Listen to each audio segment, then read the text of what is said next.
नियम एकादशी व्रत का सबसे पहला नियम है कि आप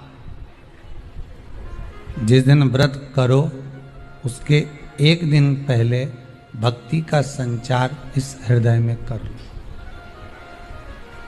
भक्ति का संचार इस हृदय में कर लीजिए। जिस दिन आप व्रत करो, जैसे एकादशी का व्रत कर रहे हो तो दशमी के दिन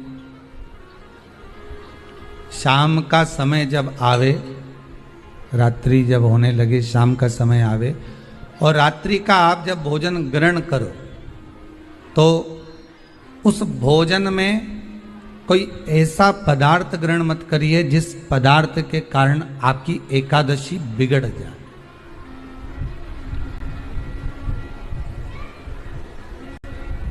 कोई बेकार भोजन हमें ग्रहण नहीं करना, श्रेष्ठ भोजन ग्रहण करिए दशमी के। और एकादशी का दूसरा नियम बहुत ध्यान से सुनिएगा।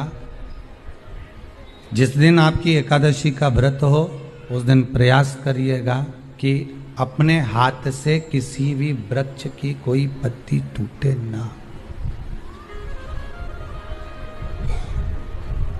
अपने हाथ से किसी भी वृक्ष की, पौधे की, किसी भी वृक्ष की पत्ती अपने हाथ से ना टूटे। बहुत ध्यान दीजिएगा महाराज। एकादशी का ये दूसरा नियम है कि अपने हाथ से किसी पौधे की, किसी वृक्ष की, किसी डाली की कोई पत्ती टूटे ना, कोई पत्ती ना टूटे, इसका प्रयास करिए।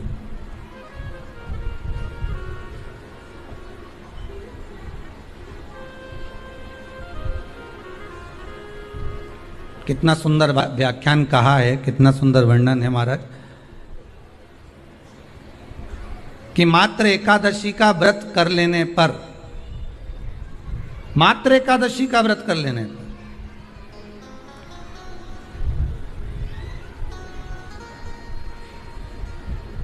जो पूर्व में किया गया हमारा पाप कर्म है, हमने किसी जीव की हत्या करी है, हमने किसी को कष्ट प्रदान करा है, हमने किसी को अपशब्द कहा है, हमने किसी को ताने दिए, हमने किसी को आड़ा टेढ़ा कहा है, हमने किसी को गालियां दे दी है, मात्र एकादशी का व्रत ही कर लेने पर ये सारे जो दोष हैं वो समाप्त हो जाते हैं।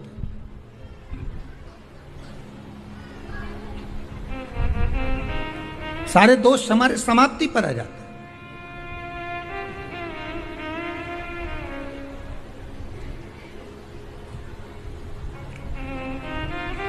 अब एक विचार करिएगा थोड़ा सा अपने मन में, अपने चित्त में, अपनी वृत्ति में एक बात उतारिएगा। एक अपने मन में एक बात को उतार कर रखिएगा कि आप अपने पाप को, अपने पाप कर्म को जिस दिन क्षीण करने वाले हो, समाप्त करने वाले हो, अपने पाप को आप जिस दिन समाप्ति पर लेकर जा रहे हो तो उसके एक दिन पहले आपको प्रसन्नता होना चाहिए कि नहीं होना चाहिए कि कल मेरा पाप कटने वाला है, कल मेरा पाप समाप्त होने वाला है। जो मैंने पाप कर्म करा है वो समाप्त होगा, जो मैंने पाप कर्म करा है वो कल समाप्त हो जाएगा। तो एक दिन पहले आपके चेहरे पर प्रसन्नता हो कि ना हो?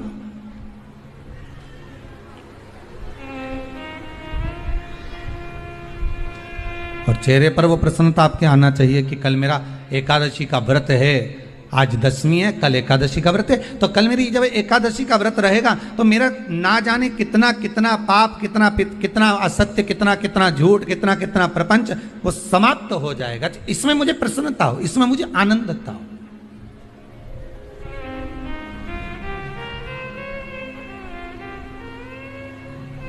तो क्या कहा गया कि प्रयास करिएगा कि एकादशी के दिन कोई वृक्ष की, कोई डाली की, कोई कोपल की कोई पत्ती ना तोड़ी जाए। क्यों? तो कहा अगर उस पत्ती को हम तोड़ देते हैं, वृक्ष की पत्ती को या क्यारे में लगी हुई कोई डाली की पत्ती को हम तोड़ देते हैं तो एकादशी का पुण्य फल प्राप्त नहीं होता, एकादशी का कोई फल हमारे खाते में नहीं जाता, पुण्य फल प्राप्त। अब फिर भले तुम चाहे तुमने मोरधन खाया हो, चाहे तुमने फिर चिप्स खाई हो, चाहे तुमने फिर व्रत का कितना ही सामान खा गए हो और तुमने सोचा कि आज मेरी एकादशी है, तो फिर उसका कोई फल प्राप्त नहीं है, उसका कोई सुख प्राप्त नहीं है आपको, फिर उसका कोई आनंद प्राप्त नहीं है आपको, तो उसमें कोई आनंद की अनुभूति आपको नहीं मिल रही है। कितनी एकादशी है? जम के बोलो। 26। जो भगवान विष्णु के पास जाकर निवेदन करी थी वो निर्जला थी, निर्जला। इसलिए सारी एकादशियों में निर्जला एकादशी की महत्वता शास्त्र प्रमाण करता है महाराज। पर हिंदू धर्म के 3 व्रत ऐसे बता दिए जिन व्रतों का पुण्य समाप्त नहीं हुआ।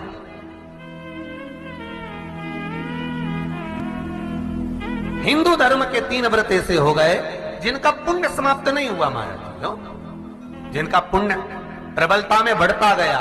पहले नंबर पर एकादशी, दूसरे नंबर पर प्रदोष और तीसरे नंबर पर शिवरात्रि। एकादशी आकर खड़ी हो गई।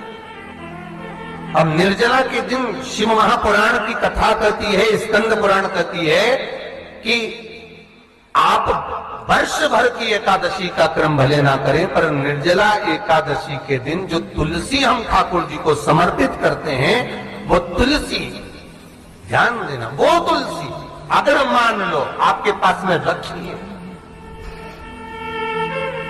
निर्जला एकादशी के दिन भगवान ठाकुर जी को, शालिग्राम जी को, लड्डू गोपाल जी को आपके घर में, आपके मंदिर में जो आपने भगवान को तुलसी समर्पित करी है, वो तुलसी मान लो तुम्हारे पास रखी है और कोई व्यक्ति को बहुत ज्यादा कष्ट है शरीर में, बहुत कष्ट है, थोड़ी सी वो तुलसी चढ़ी हुई ठाकुर के चरणारविंद की, आप उस जीव को दो तो सही, आधा घंटा इंतजार करो, स्वास्थ्य में अंतर आना प्रारंभ हो जाता है उस निर्जला का। क्योंकि निर्जला ऐसी एकादशी है जिसने जगत में जाकर, देवताओं के पास जाकर निवेदन करा है जग कल्याण। जितनी भी माताएं एकादशी का व्रत करती, बहुत ध्यान से सुनना आज की कथा को, शायद जिंदगी में मिली ना मिली, पर ये कथा का रास्ता तो बहुत ध्यान से सुनना। स्कंद पुराण यहां तक कहती है कि इस कथा के चरित्र को जो श्रवण कर लेता है उसको 26 एकादशी करना भी नहीं पड़ती, इस एकादशी की केवल ये कथा सुनकर ही वो तर जाता है।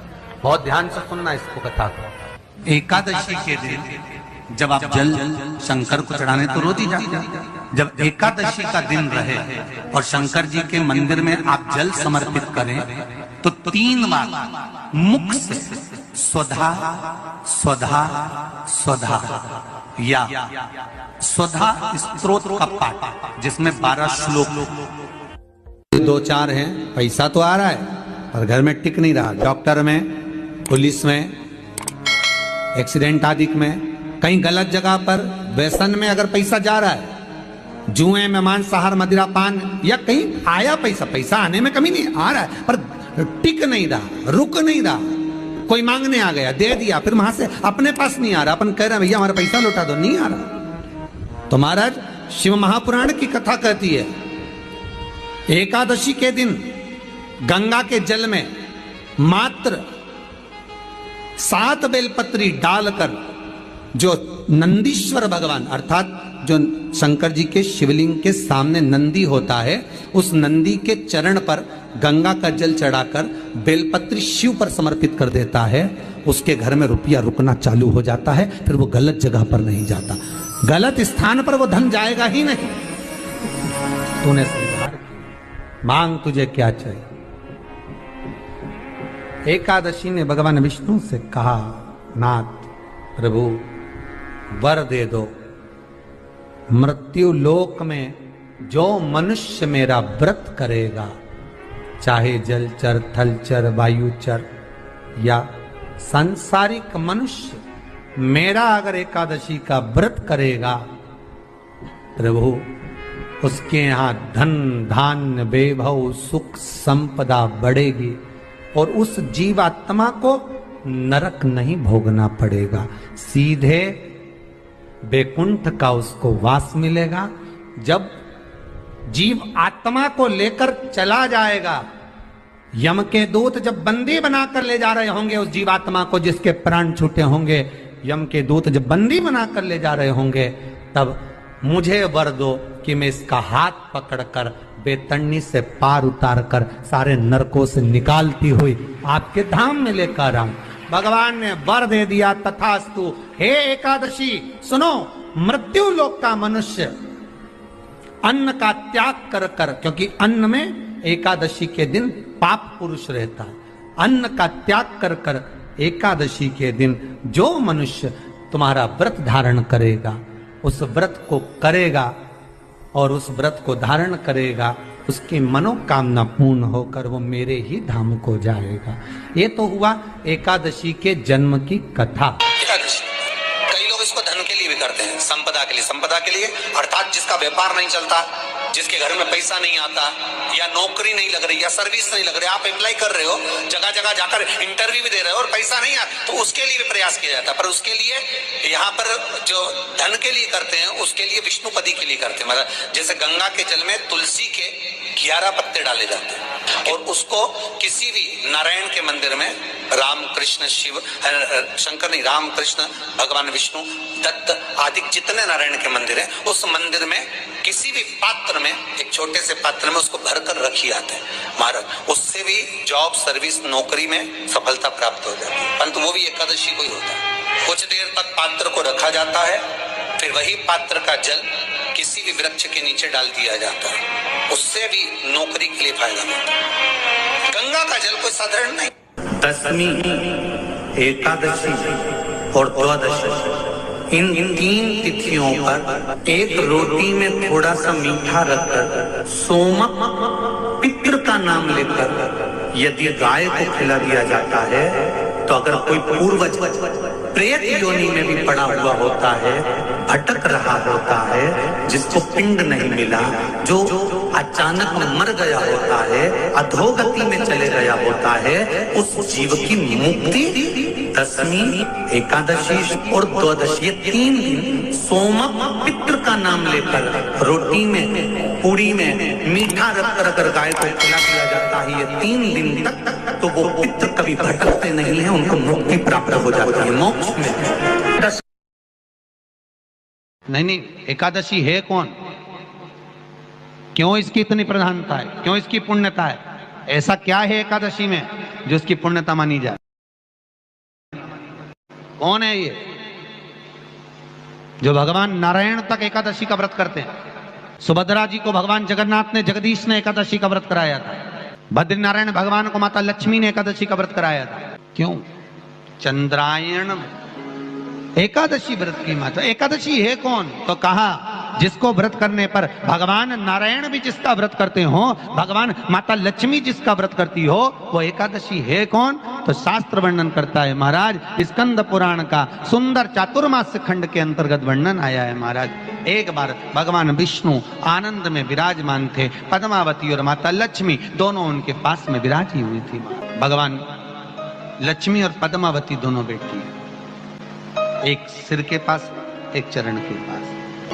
कुछ समय बाद वहीं पर ब्रह्मदेव का आगमन हुआ और ब्रह्मा जी आगमन पाकर भगवान नारायण पद्मावती से लगकर उठे और उठकर लक्ष्मी की ओर झुके।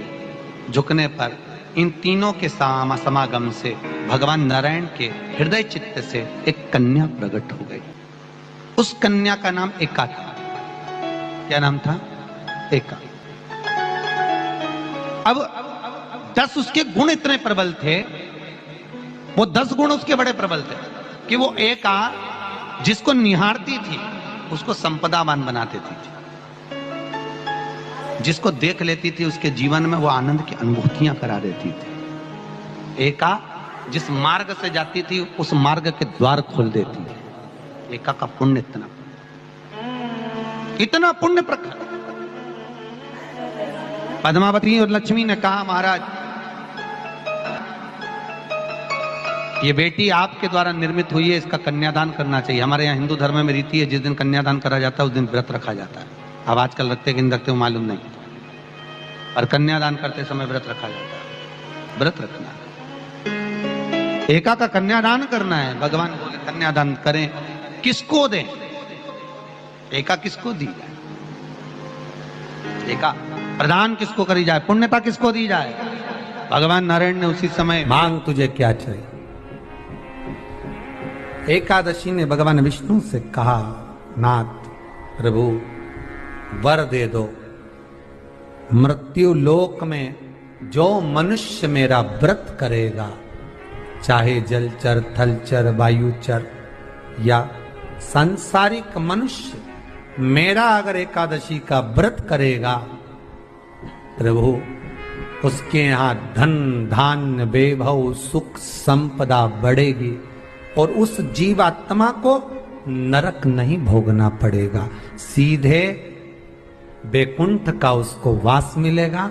जब जीव आत्मा को लेकर चला जाएगा, यम के दूत जब बंदी बनाकर ले जा रहे होंगे उस जीवात्मा को, जिसके प्राण छूटे होंगे, यम के दूत जब बंदी बनाकर ले जा रहे होंगे, तब मुझे वर दो कि मैं इसका हाथ पकड़कर बेतन्नी से पार उतार कर सारे नरकों से निकालती हुई आपके धाम में लेकर आऊं। भगवान ने वर दे दिया, तथास्तु। हे एकादशी सुनो, मृत्यु लोक का मनुष्य अन्न का त्याग कर कर, क्योंकि अन्न में एकादशी के दिन पाप पुरुष रहता है, अन्न का त्याग कर कर एकादशी के दिन जो मनुष्य तुम्हारा व्रत धारण करेगा, उस व्रत को करेगा और उस व्रत को धारण करेगा, उसकी मनोकामना पूर्ण होकर वो मेरे ही धाम को जाएगा। ये तो हुआ एकादशी के जन्म की कथा। एकादशी के दिन शंकर भगवान को चावल का दाना चढ़ाना चाहिए कि नहीं चाहिए?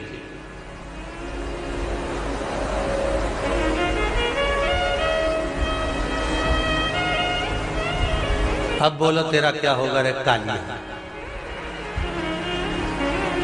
है? चलो ठीक है। बीमार व्यक्ति से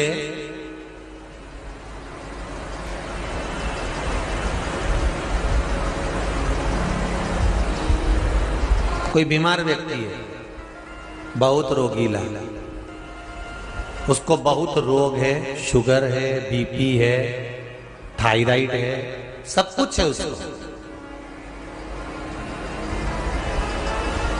और वो रोगीला व्यक्ति जब डॉक्टर के पास जाकर पूछे, डॉक्टर साहब मेरी तबीयत ठीक नहीं रहती है, मैं बहुत कष्ट में रहती हूँ, बहुत तकलीफ है शरीर में, और अभी सावन का महीने का व्रत आ रहा है डॉक्टर साहब, 1 महीना में व्रत करती थी पहले, करूं कि नहीं करूं? तो डॉक्टर साहब क्या बोलेंगे? बोलते जाओ जरा जम के। डॉक्टर बोलेगा कि आप व्रत मत करो। डॉक्टर एक बात कहेंगे, शरीर स्वस्थ रखना है, व्रत बाद में हो जाएगा, अगले वर्ष कर लेना, पर अभी शरीर को सही रखने के लिए दोनों समय अच्छे पेट भरकर सात्विक भोजन करो और अपने शरीर को ठीक करो।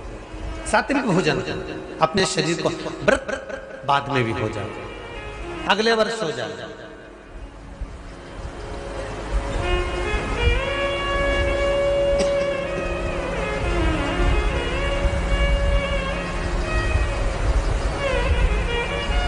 अभी तुम थोड़ा सवेरे 2 बिस्कुट ले लिया करो, सुबह नाश्ता ले लिया करो, भोजन ले लिया करो, फिर दोपहर में कुछ हल्का फुल्का लेकर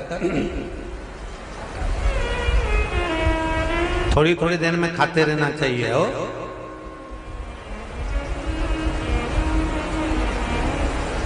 थोड़ा थोड़ा खाओ, थोड़ी थोड़ी देर में खाओ, एक साथ सुरसा जैसे मत निपटा जाए, थोड़ा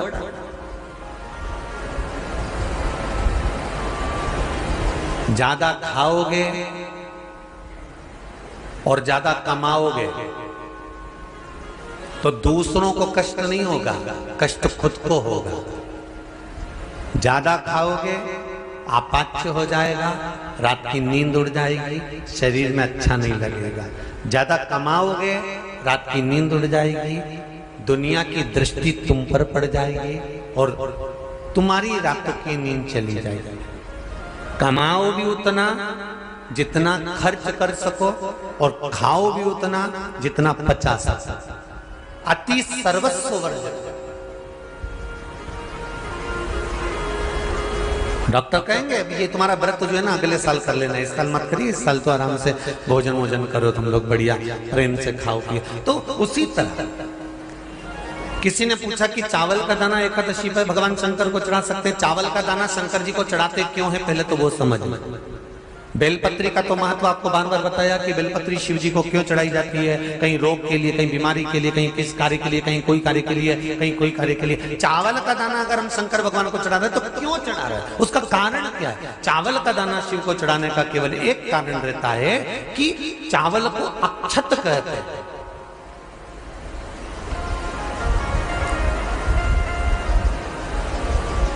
अक्षत का मतलब होता है अक्षय।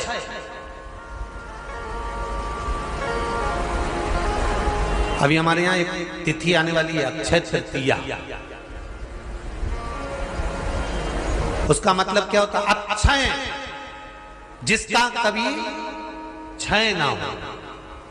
जब हम भगवान शंकर को चावल का दाना चढ़ाते हैं, जैसे बहुत ध्यान दीजिएगा महाराज, बहुत समझने वाली बात है, बहुत ध्यान से।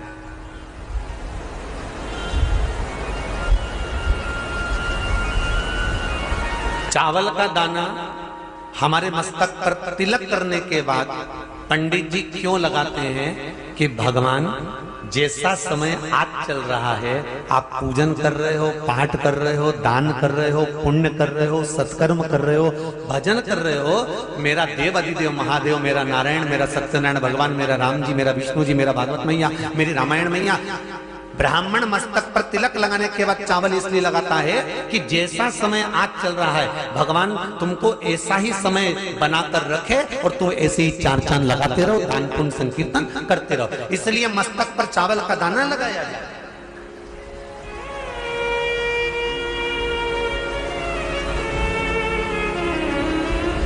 कोई मर जाता है, मरने के बाद जब तक पगड़ी नहीं होती तब तक माथे पर तिलक, चावल का दाना लगाया जाता है। जम के बोलो जरा, नहीं लगाते। किसी पंडित जी से पूछो, ब्राह्मण देवता से पूछो, ब्राह्मण देवता ये कोई मर गया और हमारा तो नियम है कि हम सिर पे तिलक लगाते हैं, चावल लगाते हैं, या पंडित जी से हम तिलक लगवाते हैं, मंदिर जाते हैं तो मंदिर में जाके तिलक लगवा के हम चावल का दाना लगवाते हैं, क्यों नहीं लगाते? उसका कारण क्या है? जब किसी के मरने के बाद 10 दिन तक, 12 दिन तक मस्तक पर तिलक क्यों नहीं लगाया जाता? 10-12 दिन तक माथे पर तिलक या चावल क्यों नहीं लगाया जाता? उसका कारण है कि ये जो समय आया है, तुम्हारे यहाँ जो गमी हुई है, तुम्हारे यहाँ कोई मर गया है, तुम्हारे यहाँ किसी के प्राण छूट गए हैं, तो ब्राह्मण इसलिए तिलक नहीं लगाता आपको, इसलिए चावल का दाना नहीं लगाता कि ऐसा दिन भगवान अब ना लाए, इसको अमर ना करे, इसको अक्षय ना करे, इसको प्रबल ना करे।